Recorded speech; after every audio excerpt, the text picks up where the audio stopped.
What is up, everyone? It's your boy Harry here, and today we're going to discuss something interesting, that being, how will Tobirama do in Minato's place during the Nine Tails attack?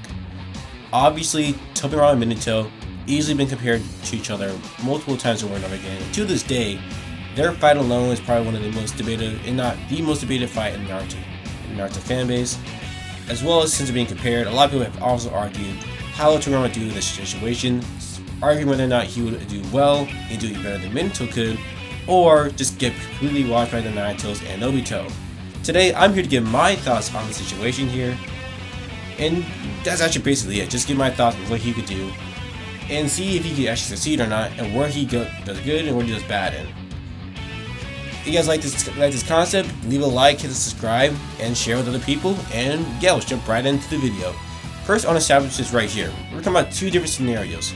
First off is what he does how he does during the time of Naruto's birth when Obito first appears, and secondly, when Minato appears on the Okage heads, how he do from there. These are the two different scenarios we'll talk about, and before we actually get into what he could do, now it's time to go over a bit into the scaling. I already have a video discussing Tobirama's scaling, so I'll go over it really briefly in this video. So right off the bat, in terms of his speed, I believe, honestly, a lot of people are expecting this mostly out of everything else. His speed should definitely be around K2 and Naruto level speed. This is mostly because him and Hashirama are able to move on par with one another in Hiruzen fight, showing the relativity in their speed, and Hashirama himself can keep up with Madara, who himself can block an attack from K2 to Naruto. Not only that too, but Madara is also able to keep up, and probably be a little faster than Obito, who also can keep up with K2 to Naruto. Because of this, with this line here, you can see how Tobirama can keep up with the speed, but it makes it even better for him when you look into the fact that he's considered to be the most fastest speed during the time he was alive. A lot of people tend to say that this is just him bragging about his speed. However, this will not make any sense whatsoever, as the little words he uses is that he boasts the fastest speed and not that he boasts about having the fastest speed. Obviously, with the grammar there, it will make sense for it to be that he possessed the speed, and in other words, that he actually boasts the speed itself, and not that he was just bragging it. Besides that, in terms of AP, he's pretty strong in his water style, as he's able to destroy the Gachi roots, which is pretty impressive in his own right, as this was also be replicated by Hiruzen with his adamantine staff, the Monkey King Emma. Monkey King Emma, back during the Nine Tails attack himself, was able to push out the Nine Tails really easily. And not only that too, we also see, in terms of his water style AP, that he made a one-eye Rinnegan Madara actually have to block it. This is also pretty impressive, as beforehand, Madara without his eye was willing to let himself get hit multiple times by the Tail Beast. So for him to actually acknowledge that Tobirama's water style was a threat and that to block it was pretty impressive. At the same time though, he did also mention before that he had to be more careful, so he could also say that too. But still, I do feel like at the time, especially with him bragging about how basically his good thing to him and Hashirama not at their full power, I do think it's implied that Tobirama does have the AP to damage to like Madara, so I think that's definitely impressive here in his own right. Outside of that, he has zero durability, and so to be honest, if he gets hit by really anything else, like a good stab wound, probably a good couple of punches, or just really anything with the Nine Tails, he's definitely out of the count. So that's definitely a big thing to really think about in this fight here. And yeah, I think that's everything I need to cover. I guess also two things we should bring up too is the Waterlands and the 10 paper bombs. But we'll discuss those a little bit later when the time comes. So right now, let's actually get right into the video and see how he does. So right off the bat, we're going to talk about how he does against Obito when Naruto is first born. So obviously, we see how this played out originally. Obito has Naruto in his hands. He's about to stab him. Minato saves Naruto, finds out there's paper bombs on it, and teleports away. So what does Tobirama do in this instance here? So here's the thing. So we talked about the bow statement originally, right? And the thing with the bow statement, even though this would mean that you have to be closer to K2 level speed, or probably just literally actually just at that speed, this would either be with flying, ranging, or his own base normal speed.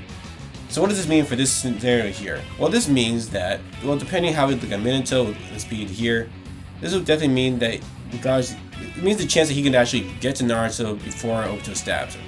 Of course, this is still kind of debatable, as it does depend on how you scale Minato with his scaling with his own body speed. Personally, I think what makes him fast is STG and not his own body speed. His own body speed will definitely be in Kissing 1 is not close to being Kissing 2 level speed whatsoever. So because of that, we're using that logic. And I explained that too in my Minato video. I do believe Tobirama should be able to get to Naruto and grab him before this happens. And not only that too, but take into account, even we do say he's directly aiming to the spot, I mean the father of Naruto in the scenario, Tobirama is definitely switched on type of fighter, as he's going to be brought back in the war arc and brought into a whole world where Madara's back to life, fighting a whole 10 tails and seeing a Dento's Jiriki. He's always been switched on the entire fight, doesn't falter whatsoever.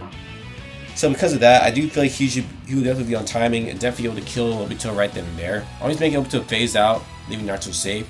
In this instance, Naruto and Kushina will be fine. However, that's not really much fun, so we'll just say, just for the heck of it, that he does fail, similar to Minato, and that Kushina loses the Nine Tails, Nine Tails attacks the village. So right off the bat, Kushina is going to die here. Tobirama has no ceiling whatsoever, we know in the series. So at this point in time, there's nothing else Kushina can really do, and she is going to die later on that night. Now outside of that, I was now going to get the Akage Monument and see how he does with the Tail Beast Bomb. So a lot of people tend to believe that because he doesn't have that level of FTG as Minato does, that he would just die to the Tail Beast Bomb, right?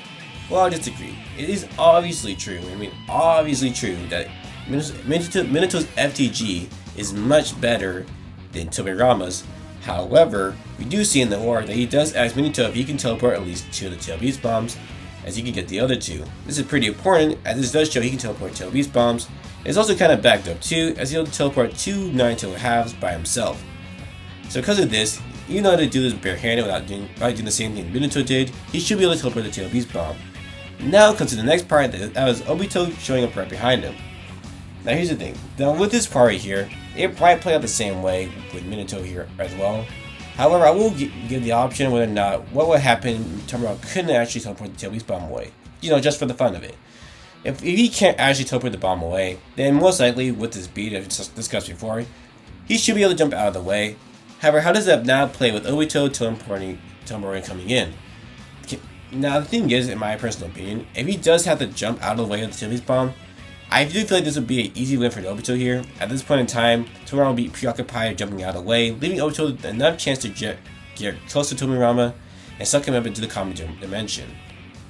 Now you could say he could teleport away from there, however I do feel like it is still a better chance to get him in this scenario, instead of just trying to get him actually teleport the bomb away. Either way, if we do go, you want to believe he does get sucked in common dimension right here, that's basically it for Tobirama, and the whole village is pretty much done for. But let's say we keep going past here and say he is the teleport away, regardless if he's jumping out of the way or teleports the bomb. He teleports now to the field where basically Minato and Obito had their fight, but now with Tobirama in the placement here. So how does Tobirama do in this fight specifically? So now I go a little bit more into the Minato, just to clarify this a little bit more. In terms of speed, it is true he is compared to Naruto. However, when you look at the context of the story, a lot of his big feats are more shown to be with the flying Raijin, not normal body speed. Now, I do know some people do look into his own body movement speed with the Nine Tails attack. However, in terms of that, again, those are not necessarily that impressive compared to his other feats. At least the feats that are made a big deal during the series to begin with. And it's also taken into account too that literally his entire fighting style is based around flying Raijin.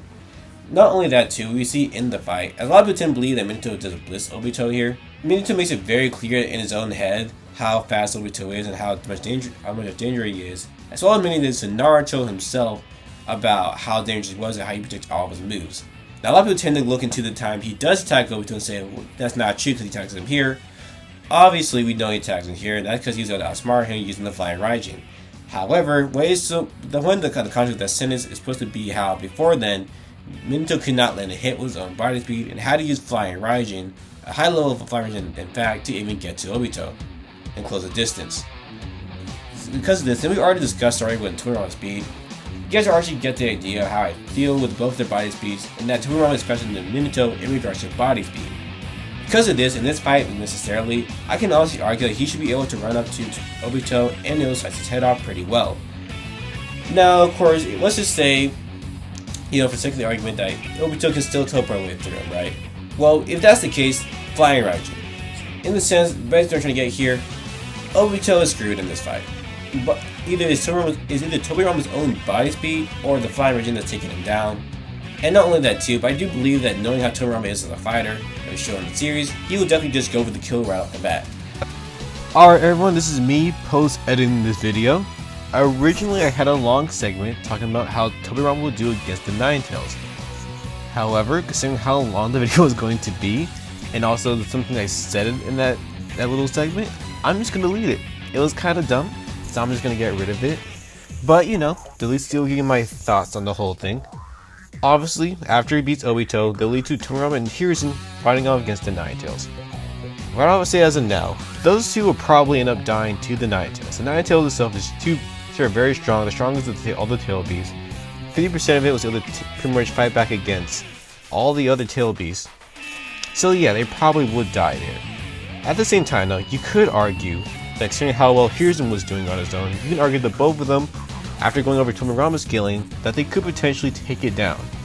However, I will say this, if they do end up fighting the Ninetales and winning, it will resolve in killing the Ninetales.